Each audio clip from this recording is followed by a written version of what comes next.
Do not believe Israeli officials. Israeli officials are not going to admit that they are committing war crimes. Israeli officials are not going to admit that they're intentionally targeting journalists, ambulances, children, entire residential buildings. Do not believe them, and do not believe the reporters who tell you to believe them.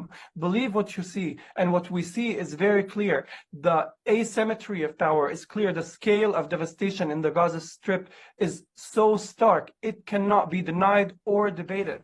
هل تذكرون هذه الفتاة؟ انتشرت صورها كالنار في الهشيم في الإعلام الغربي الذي نقل عن الإعلام الإسرائيلي زعمه أنها اغتصبت وقتلت، لتخرج والدة الفتاة بعدها وتؤكد أن ابنتها لم تغتصب ولم تقتل. Mutter von der entführten Shani log. Wir haben jetzt weitere Informationen, dass Shani am Leben ist. يشن الاحتلال الإسرائيلي غارة موازية من المزاعم والأكاذيب في وسائل الإعلام العالمية. They took dozens of children, bound them up, burned them, and executed them. وذلك من أجل تبرير اعتداءاته الوحشية على الشعب الفلسطيني.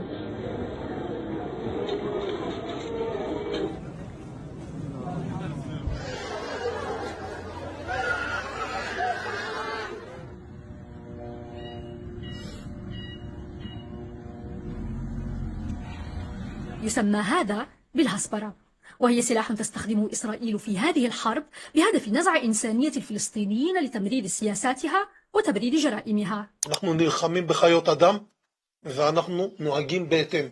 بثت وسائل إعلام عالمية تقارير تحدثت فيها عن مجازر ارتكبتها حماس في مستوطنة كفار عزة خلال عملية طوفان الأقصى التي بدأت السبت الماضي، ولكنها لم تعرض أي صور أو مقاطع فيديو للأطفال الذين تحدثت عنهم، ولم تظهر أي جثث لهم في المقاطع المتداولة. حتى بايدن وقع في الخطأ. I never really thought that I would see and have confirmed pictures of terrorists beheading children. واتهم كتائب القسام بقتل الأطفال، قبل أن يتراجع البيت الأبيض ويقدم عدد من الصحفيين ممن نشروا الخبر على حذف تغريداتهم دون توضيح للسبب. فلماذا لا يصدق العالم إلا الرواية الإسرائيلية؟ Simply put, the Israelis are the world's allies. And when we talk about the world, we're not talking about every single individual ever. We're talking about Western nations, predominantly superpowers, who have mutual interests in the region, in the Middle East, who have strategic allyships with the Israeli regime. So the belief in the Israeli narrative is not born out of, mourning all civilians' life lost, as they have claimed, or withholding international law, or any of those myths, I would argue. Rather, these are their friends. These are the people they go to dinner with. And these are the people they share a strategic goal with.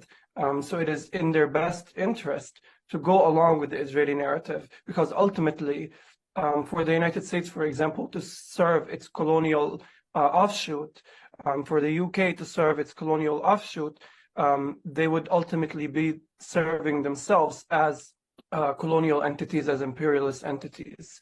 This is one reason. Another reason is that Palestinians have been racialized largely, despite not all being Muslim, but we have been racialized largely as Muslims. And if we look at the majority of the death toll in recent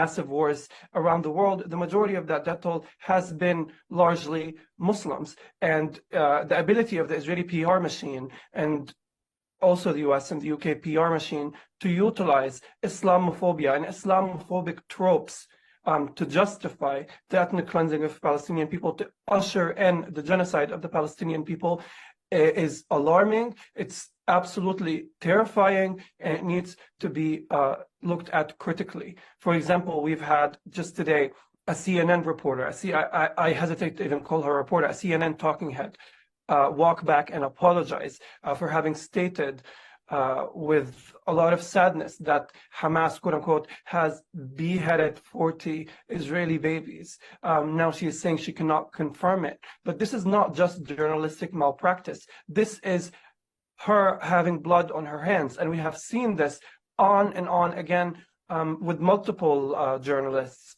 stating ridiculous statements that reek of Islamophobia, that build on this narrative that Hamas can be synonymized with ISIS, to preemptively justify in the viewer's mind the genocide of the Palestinian people. And when I say the viewer's mind, I am talking about a large population of English speakers who are already biased against Islam, who are already biased against Muslims. So how can they actually avoid this false news and not fall into the trap of the Israeli propaganda?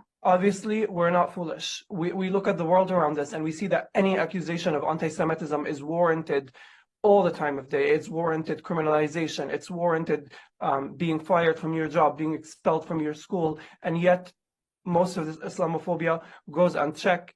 And not only does it go unchecked, but it is being enlisted to serve the Israeli colonial enterprise, and even more immediately, the Israeli genocidal project in the besieged Gaza Strip. This is the Iraq war all over again. This is the quote-unquote war on terror all over again.